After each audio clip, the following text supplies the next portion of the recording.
नमस्कार दोस्तों। आज हम आपको एक ऐसी घटना के बारे में बताएंगे जिसने पूरी दुनिया को अपनी भूली भटकी कहानियों से जकड़ लिया है। एक ऐसा जहाज जिसने 1912 में महासागरों की गहराइयों में अपनी एक पहचान बनाई।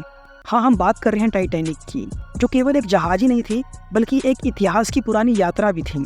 टाइटैनिक जहाज का निर्माण British ship building corporation limited Belfast, उत्तर आयरलैंड में हुआ। यह जहाज बनाने की प्रोसेस जो है 31 मार्च 1909 को शुरू हो गई थी। जहाज की बाहरी बॉडी तार की बनी थी या तार शीट्स जोड़कर बनाई गई थी, जिससे जहाज की बाहरी सतह को ताकत और मजबूती मिलती थी। जिन्होंने टाइटैनिक को बनाया था उनका मानना था कि ये जहाज कभी डूब ही नहीं सकती। ये एक अनसिंकेबल जहाज है। टाइटैनिक जहाज में कई प्रकार की सुविधाएं थी। जहाज में एक बड़ा और आलीशान खाना खाने की जगह थी जहाँ पर पैसेंजर अपना भोजन कर सकते थे। टाइटैनिक जहाज में लोगों को ज़्यादा थकावट ना हो, इसलिए लिफ्ट और एलिवेटर जिनसे पैसेंजर आसानी से ऊपर नीचे जा सकते थे। इस जहाज में महिला और पुरुष के लिए 2 अलग अलग स्विमिंग पूल भी थे। Library, play station, tennis court, coffee shop, gym, ice bath, heating bath, barber shop, काफ़ी सारी सुविधाएं थी। उस जमाने में शिप को बनाने का जो खर्चा आया था वो $7.5 बिलियन का था। अगर इस टाइम पर अगर हम महंगाई को लेकर के चले तो इस टाइम पे जो खर्चा होगा वो $400 मिलियन का होगा। व्हाइट स्टार लाइन नाम की कंपनी ने टाइटैनिक को बनाया था और उस कंपनी के प्रेसिडेंट इतने कॉन्फिडेंट थे जहाज को लेकर, उन्होंने काफी सारे लोगों के सामने आकर ये कहा था कि ये जहाज कभी डूब ही नहीं सकता। टाइटैनिक जहाज के कैप्टन, जिनके हाथ में टाइटैनिक का कंट्रोल था, उन पायलट का नाम है senior captain Edward John Smith. इनकी उम्र 62 वर्ष की थी और वो इंग्लैंड के रहने वाले थे। बात है 10 अप्रैल 1912 की, जब जहाज अपनी पहली यात्रा पर निकली। जहाज को साउथहैम्पटन इंग्लैंड से न्यूयॉर्क जाना था। मीडिया और लोगों में काफ़ी एक्साइटमेंट थी इस जहाज को लेकर, क्योंकि ये एक अनसिंकेबल जहाज थी। इस जहाज में हर तरह के लोग बैठे थे, बिजनेसमैन से लेकर के एक्टर और नॉर्मल लोग भी। 10 अप्रैल 1912 को अपने पहले सफर के लिए रवाना होने के 2 दिन बाद ही इस जहाज को आइस वार्निंग मिलना शुरू हो गया। यानी कि जिस महासागर में इस शिप को उतारा गया था उस महासागर में बड़े बड़े बर्फ के पहाड़ मौजूद थे, जो कि इस शिप के लिए काफ़ी खतरनाक साबित हो सकता था। जहाज़ों के द्वारा टाइटैनिक को 2 बार सिग्नल दिया गया था कि आगे संभल करके जाना, आगे बर्फ के पहाड़ हो सकते हैं। और टाइटैनिक सिग्नल लेने के बाद 2 बार अपने डेंजर जोन को क्रॉस कर देती है, लेकिन अपनी स्पीड को कम नहीं करती। जहाज 40 किलोमीटर पर आवर की स्पीड से चल रहा था। उसी के 2 दिन बाद यानी कि 14 अप्रैल 1912 को टाइटैनिक को 7 आइस वार्निंग दी जाती है, लेकिन कैप्टन स्मिथ और इनके साथी जो है इस आइस वार्निंग को इग्नोर कर देते हैं, क्योंकि उनका मानना था जहाज तो कभी डूब ही नहीं सकती। इसीलिए कैप्टन स्मिथ ने जहाज की स्पीड को कम नहीं किया। शाम हो चुका था, सूरज ढलने लग गया था। उस रात चांद भी नहीं निकला, तो विजिबिलिटी बहुत कम थी।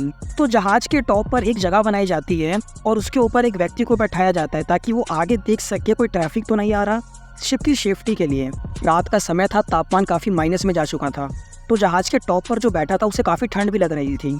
जब ठंडी हवाएं आंखों में लगती है तो थोड़ा धुंधला दिखना शुरू हो जाता है, आंखों से थोड़ा कम दिखाई देता है। रात के 11:39 पर फेडरिक फिट नाम के एक व्यक्ति, जो कि जहाज के बिल्कुल टॉप पर बैठा हुआ था, वो देखता है कि जहाज के सामने एक काफ़ी बड़ा आइसबर्ग आ रहा है। 3 बार वो घंटी बजाता है ताकि नीचे बैठे पायलट को ये संकेत जाए और वो जहाज की डायरेक्शन को बदल ले। विलियम मुरिच नाम के एक पायलट इस सूचना को सुनते हैं और इंजन रूम को इन्फॉर्म करते हैं कि जल्द से जल्द इस जहाज के डायरेक्शन को लेफ्ट की तरफ मोड़ दिया जाए, लेकिन उस टाइम काफ़ी देर हो चुकी थी। ठीक 1 मिनट बाद 11:40 पर यह जहाज एक बड़े से आइसबर्ग के साथ जाके टकराता है। आइसबर्ग का साइज टाइटैनिक के साइज से बिल्कुल आधा था। कप्तान स्मिथ और उनके साथियों का मानना था कि ये जहाज तो कभी डूब ही नहीं सकती, क्योंकि जहाज में एक ऐसा फीचर था, जहाज के नीचे वाला हिस्सा जो था वो डबल बॉटम लेयर से तैयार किया गया था। जहाज का नीचे वाला हिस्सा 16 अलग अलग वाटर टैंक में डिवाइड किया गया था, यानी कि अगर शुरू के 4 वाटर टैंक भी अगर भर जाते हैं तो जहाज बिल्कुल आसानी से तैर सकता है। कैप्टन स्मिथ और टाइटैनिक के आर्किटेक्ट को मालूम पड़ा कि 6 वाटर टैंक बिल्कुल भर चुके हैं, अब तो ये जहाज डूब जाएगा। वो बिल्कुल शॉक्ड हो गए। ठीक उसके 20 मिनट बाद यानी कि 12 बजे टाइटैनिक के रेडियो सिग्नल सिस्टम से लगातार सिग्नल देने की कोशिश की जा रही थी, ताकि अगर आसपास में कोई भी जहाज हो तो वो हमारे सिग्नल को सुनने के बाद वो हमारी हेल्प करने के लिए आ जाए। काफ़ी प्रयास के बाद एक जहाज को सिग्नल जाता है, वो अपने डायरेक्शन को मोड़ने के बाद टाइटैनिक की ओर कर लेता है। अफसोस की बात तो यह है कि अगर वो जहाज अपने टॉप स्पीड से भी चलता तो टाइटैनिक तक पहुंचने में उसको 3.5 घंटे का समय लग जाता, क्योंकि वो जहाज 107 किलोमीटर दूर था। टाइटैनिक में सेफ्टी फीचर के लिए छोटे छोटे बोट रखे गए थे, लेकिन एक प्रॉब्लम यहाँ भी थी, ये बोट जो थे पैसेंजर के हिसाब से नहीं रखे गए थे, क्योंकि हर किसी का मानना था ये तो एक अनसिंकेबल जहाज है ना भाई। जब जहाज में पानी भरना शुरू हो गया तो लोगों की भगदड़ मच गई। लिमिटेड बोट्स को निकाले गए और प्रोटोकॉल के अनुसार बच्चों और महिलाओं को पहले सेफली पानी में उतारा गया। टाइटैनिक में सिर्फ 20 ही बोट थी जिसमें 1200 लोग ही जा सकते थे, लेकिन टाइटैनिक में उस वक्त 2200 से भी ज़्यादा लोग मौजूद थे। रात के 2 बजे आखिरी बोट उतारी गई और उस बोट में बैठने के लिए लोगों की भगदड़ मच गई। कुछ लोगों ने तो अपनी मौत को निश्चित मान लिया था और वह टाइटैनिक में ही आराम से बैठे रहे। जहाज के आगे वाले हिस्से में पानी भरने के कारण आगे का जो हिस्सा था वो पानी में डूब गया था और जहाज बीच में से 2 हिस्सों में टूट गया था। इस जहाज में जो 1500 लोग थे या तो वो डूब गए या तो जिन लोगों को तैरने आता था वो हाइपोथर्मिया के कारण मारे गए। पानी का टेम्परेचर -2 डिग्री सेल्सियस था। अगर इस टेम्परेचर में अगर आप उतरते हैं तो कुछ ही मिनटों में आपकी मौत हो जाती है हाइपोथर्मिया के कारण। कुछ लोगों का मानना था कि कैप्टन स्मिथ अंत तक लड़ते रहे और कुछ लोगों का ये भी कहना है कि कैप्टन स्मिथ ने आत्महत्या कर ली खुद को गोली मार के। जिस जहाज को टाइटैनिक के द्वारा सिग्नल दिया जाता है वह जहाज रात को 4 बजे पहुंचता है। तब तक काफ़ी देर हो चुकी थी, लेकिन जो बोट के द्वारा करीब 700 लोगों को पानी में उतारा गया था उन लोगों को ये जहाज बचा लेती है।